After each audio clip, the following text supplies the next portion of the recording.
Hi, it's Steve. Today we'd like to show you how to change the cam kit on your washer. It's a really easy job.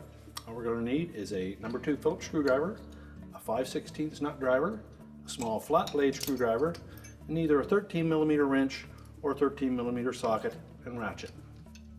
Let me show you how we do it. Now, to do this repair, it's easier if we pull the washer out and lay it on its back. So we'll need to disconnect the power. We'll also need to turn off the inlet water supply, remove both fill hoses and the drain hose. And you should have a container to collect any drain water that may run out of the pump when we lower it on its back. Now, with the washer laid on its back, we now have access to the belt cover, which will be the first thing we need to take off. So remove the 2 5/16 screws that secure that.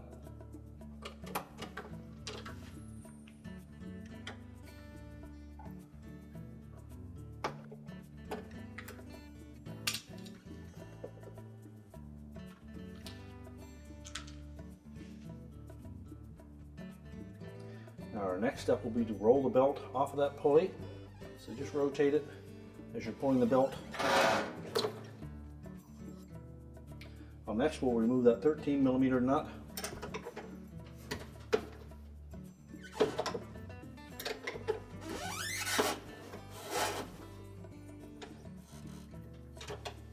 And you can either use your ratchet or a wrench.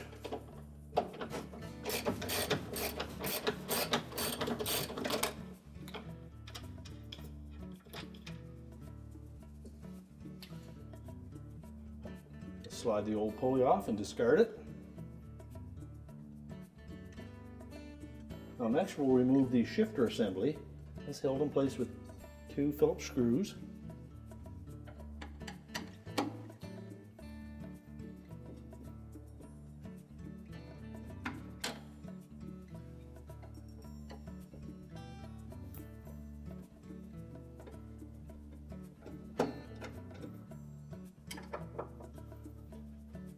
So remove these 2 screws.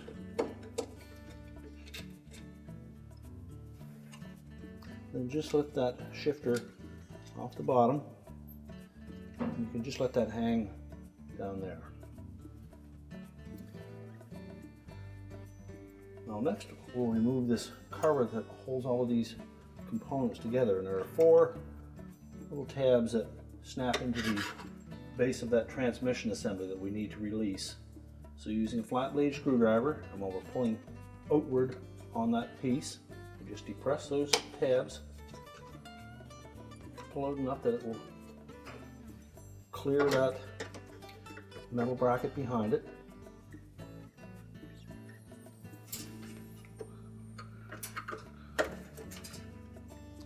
Once you've released all 4 of those tabs, you can pull that assembly off.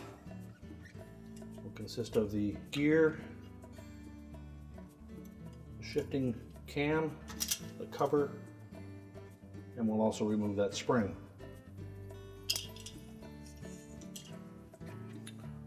So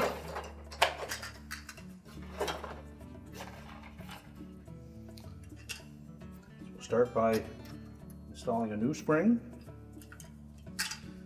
We'll assemble pieces. We'll slide that cam lever over the gear, and then we'll line up these 4 tabs. You'll note that 2 of them are slightly closer together, so we'll fit like that.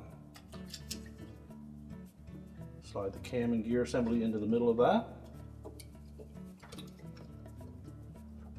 Just line up the splines of that gear, the splines on the transmission shaft.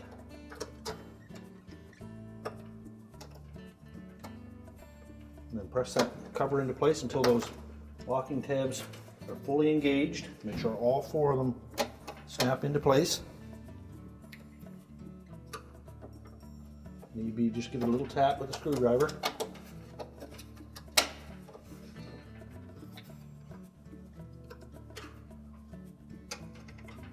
And check the one on the bottom.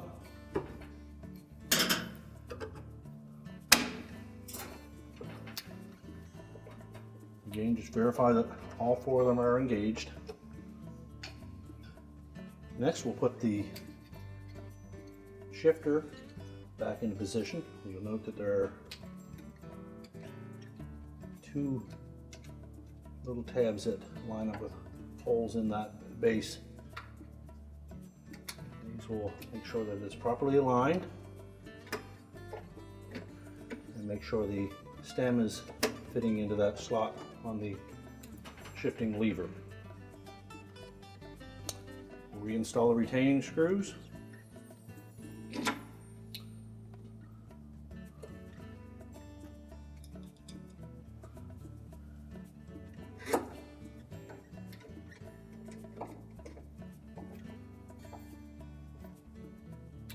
And tighten those securely. Make sure that the harness connector is still attached firmly. Next, we'll take the new pulley, we'll line up the splines on the center hub with the splines on the transmission shaft. And then we'll use the new nut that was supplied with the kit. And then tighten it.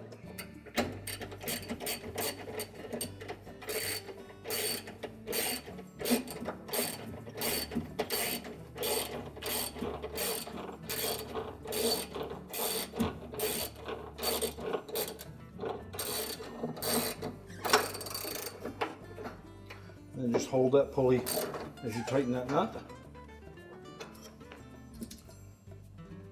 We'll roll the belt back on, fit it over the motor pulley, the groove side down,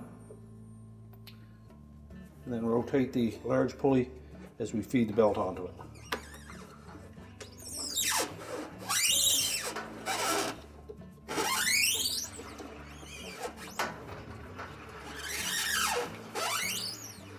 Just rotate that a couple times to make sure that that belt stays in the motor pulley.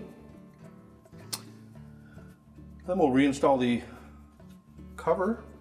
And again, there are two little locating pins that will fit into holes in that transmission base.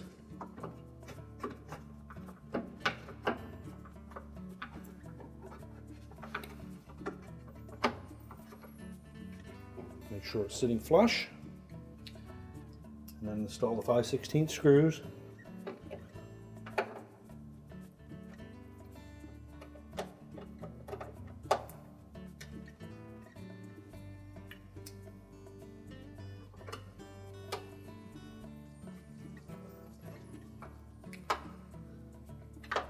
Tighten those securely.